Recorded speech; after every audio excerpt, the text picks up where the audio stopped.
کیا کبھی سوچا ہے اگر آج ہماری زندگی کا آخری دن ہو تو ہم اللہ کے سامنے کس حال میں کھڑے ہوں گے؟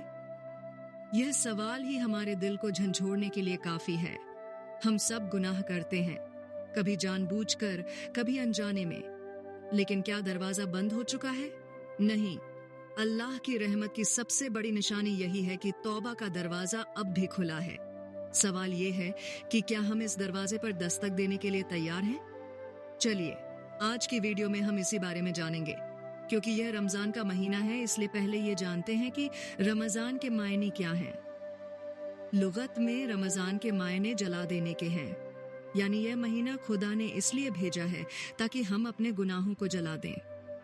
اب آپ سوچیں گے کہ آخر ہم کس طرح اپنے گناہوں کو جلائیں؟ تو اس کا حل بھی اسلام نے ہمیں بتایا ہے، اور وہ ہے توبہ۔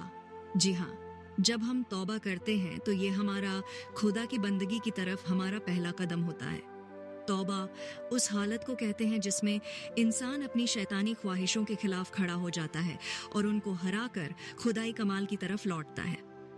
اس طرح توبہ انسان کی حیوانی خواہشوں کے خلاف اس کی روحانی طاقت کے ریاکشن کا نام ہے۔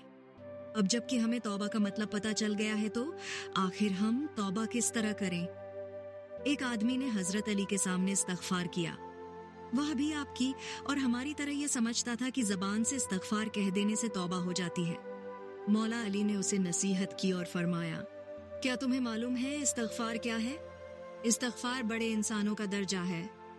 اس کے بعد حضرت علی نے اس کے لیے 6 شرطیں بتائیں، جن میں سے 2 توبہ کے پلر ہیں، 2 توبہ کے قبول ہونے کی شرطیں ہیں، اور آخری 2 توبہ کے پوری ہونے کی شرطیں۔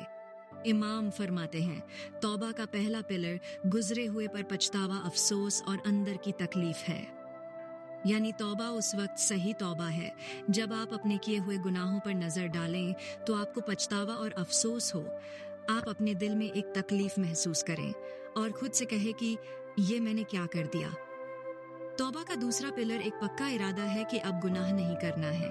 امام فرماتے ہیں، جو لوگ استغفار کرتے ہیں اور پھر دوبارہ گناہ کرتے ہیں، ان کا استغفار کرنا نہ کرنے سے زیادہ برا ہے، کیونکہ یہ توبہ کا اور خدا کا مذاق اڑانا ہے۔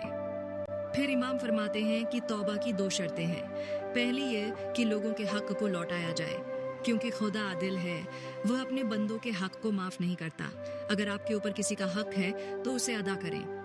توبہ کی دوسری شرط یہ ہے کہ خدا کا حق ادا کریں۔ یہاں خدا کے حق کا کیا مطلب ہے؟ مطلب یہ کہ جیسے نماز خدا کا حق ہے، روزہ خدا کا حق ہے۔ جو روزے آپ نے چھوڑ دیے تھے ان کی قضا کریں، جو نمازیں آپ نے چھوڑی ہیں ان کی قضا کریں۔ اس کے بعد امام علی نے 2 باتیں اور بتائی ہیں جو سچی توبہ کے پورا ہونے کی شرطیں ہیں۔ توبہ اس وقت توبہ ہے جب آدمی اپنے گوشت کو پگھلا دیں۔ کون سا گوشت پگھلا دیں؟ وہ گوشت جسے اس نے حرام کھا کر اپنے اوپر چڑھایا ہے۔